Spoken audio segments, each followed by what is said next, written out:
5 news stories. Before that, 2 quick updates for you. In a previous video, I reported about crackdown against Somaliland journalists after some journalists covered prison riot in Hargeisa, Somaliland's capital. 15 journalists were arrested by Somaliland's government. Now the update is that 12 have been released. 3 are still in prison. Secondly, in a previous video, I reported about a controversy in the Amhara region about the results of a higher education entrance exam. Amhara region students were demanding some concessions because the region's result was very poor. The region has been seriously affected by the war last year. Now, Federal Education Ministry has announced that the students will sit for this exam next year. This year, after 2 months, the exam will be held. So, Education Ministry, led by Bhanu Naga, has not lowered the criteria for higher education for Amhara students. Instead, they have been allowed to reappear in the next exam. It seems that matter has been resolved, issue has been resolved. Now, 5 news stories. Firstly, Eritrea has released a statement about a plan, a deal stuck between UK's government and Rwanda about asylum seekers. Why is that Ethiopia and other African countries are silent about this plan, which is about a deportation of asylum seekers from the UK? Secondly, we have a new story about an Ethiopian athlete who won a gold medal around 2 years ago at Olympics. He was promised a car. We saw his pictures with Ethiopian president, asylum work, but he has not received the announced prize so far. Thirdly, Getachew Reda has spoken with some Makerere University students. There he talked about drones, about Turkey, that Tigray diaspora community, Tigray government officials have held some meetings with Turkish government officials about supply of drones, Turkish drones to Ethiopian government. Fourthly, viewers, Egyptian and Ethiopian pilgrims have clashed in Jerusalem. What happened there? Lastly, we have a news story shared by a news source about some extrajudicial killings in Horo Gudurru. Once again, Oromia security forces are being accused of being involved in extrajudicial killings of 3 youth in Horo Gudurru. What happened there? Why were the persons killed? Firstly, Eritrean government has issued a statement, its Ministry of Information, about a deal stuck between Rwanda and the UK. UK's government has signed an agreement with Rwanda, viewers. Asylum seekers who enter UK in trucks, in boats, they'll be sent back to Rwanda, no matter from where they are originally. They could be from Middle Eastern countries, from African countries. No matter where they are from, they'll be sent back to Rwanda through chartered flights. And in Rwanda, their asylum cases will be processed. Eritrea is lashing out at UK's government that this agreement is a violation of international law.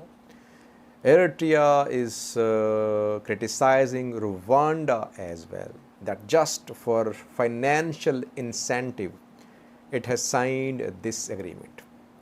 Interestingly, UNHCR, human rights bodies, refugee organizations, all are opposing this deal. Uh, Rwanda's government has received 120 million British pounds so far for the housing and other needs of these refugees who will be repatriated from UK to Rwanda. Now, question, viewers, is can you trust Rwanda's government?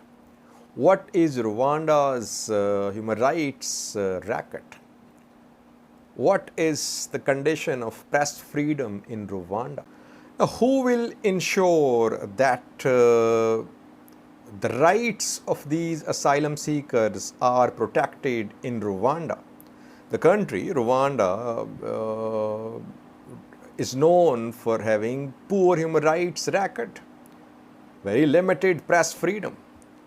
So from UK, the refugees will be sent to Rwanda, where they will be at the mercy of Rwandan government. Eritrea is opposing this deal. Why is that other African countries are silent? I have not seen a statement from Ethiopia. I think other African countries, they should put pressure upon Rwanda, that Rwanda should not be part of this scheme. The asylum seekers' cases should be processed in the UK. As international refugee agencies, international human rights bodies are saying, Africa should not be part of this scheme. Secondly, viewers, we have a new story about an Ethiopian athlete who is waiting for a prize which was announced around 2 years ago. Selemon Barega won Olympic gold medal for Ethiopia in 2020. He was promised a car as a prize. We saw his picture with the president of Ethiopia. He was given the key, but he is waiting for the car. Now, Ethiopian State Minister Mesfin Charinet says that the car could not be given to Selemon Barega because there is a shortage of foreign currency. It is now being proposed that Selemon Barega be given the amount, money, equal to the price of the car, which could be around 200 million Ethiopian birrs. But so far, he has not been given any cash to. Selemon Barega has not complained so far, but today a news source shared this news story. 2 years have passed. Selemon Barega has not received the announced prize. I think if the government did not have cash, it shouldn't have announced the price. It should have waited. This development shows the crunch which Ethiopian economy is facing. We have been updating you about serious problems which Ethiopian economy is facing. Ethiopian government is in need of financial assistance. Getachew Reda, a TPLF leader, Tigray president's spokesperson, has talked to Makerere University students and some political workers. There he talked about the delivery of Turkish drones to Ethiopian government. We know that Turkish drones played a key role in tilting the balance of power in support of Ethiopian government last year in the battlefield when Tigray forces were threatening to Addis Ababa. Certainly Turkish drones, Emirati drones, they appeared and Tigray forces, after suffering losses, were forced to withdraw. They had to withdraw. They had to retreat all the way from Debre Birhan, from afar, to Tigray. Now, Tigray diaspora community, Tigray government has been trying to stop the delivery of Turkish drones to Ethiopian government. Getachew Reda spoke about this thing with Makerere University students a few hours ago, and he said that Tigrayan diaspora community Tigray government officials, they had talked to Turkish government. They briefed Turkish government that the drones were being used against civilians. And Turkish government, Getachew Reda claims, agreed that it would not supply drones to Ethiopian government now, in future. Turkish government has given this assurance to Tigrayan diaspora community. Tigray diaspora community has been protesting in front of Turkish embassies abroad. Now, right now, the government is not in need of any more drones. Ethiopian government does not have money as well to buy more drones.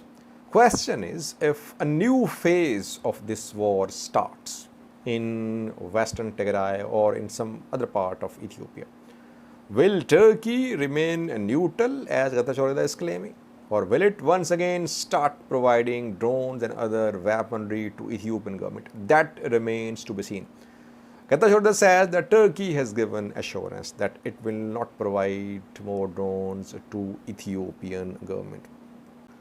Fourthly, viewers, Ethiopian and Egyptians, some of their monks and pilgrims have clashed in Jerusalem. They clashed over the ownership of monastery. Their Sultan monastery is situated in Jerusalem. It has been a place of controversy between Ethiopian and Egyptian religious community. Ethiopian Orthodox Church and Coptic Church of Egypt, they claim the ownership of this monastery situated in Jerusalem. And today the two groups clashed there after reportedly Egyptian monks painted Egyptian flag at the entrance of this monastery. We saw clashes at the monastery last year as well. So for years, this monastery has been a source of controversy between Ethiopian and Egyptian religious community. The matter has not been resolved. Reportedly, Israeli police intervened. It is trying to control the situation. Lastly, viewers, we have a new story from Horo Gudurru, where some extrajudicial killings are being reported by a news source. The news source claims that at least 3 individuals were extrajudicially killed by Oromia government forces. Why were they killed? Reportedly, they are members of a private militia, but they refused to fight against Oromo Liberation Army, and they were killed in public. Extrajudicial killings have been reported in this part in the past as well. A boy was killed last year in broad daylight in western part of Oromia. I read a video on that. The video of his killing was circulated over social media, but nothing happened because once again this extrajudicial killing case is being reported in western part in Horo Gudurru zone of Oromia. Zone is Horo Gudurru. Hababu Gudurru is the name of this area, and Kubsa is the name of the town where this incident happened. You can see some pictures of the victims who have been reportedly extrajudicially killed. If there is an update, if Oromia government issues a statement, we'll try to update you. So far, no statement from government, but some other news sources say that these 3 persons have been killed extrajudicially by Oromia security forces. Oromia security forces were accused of killing Oromo Abagadas, Kareo elders last year by Ethiopian Human Rights Commission. The killings happened in Ishava zone of Oromia. Now from Horo Gudurru, we are receiving similar reports. Thanks for watching.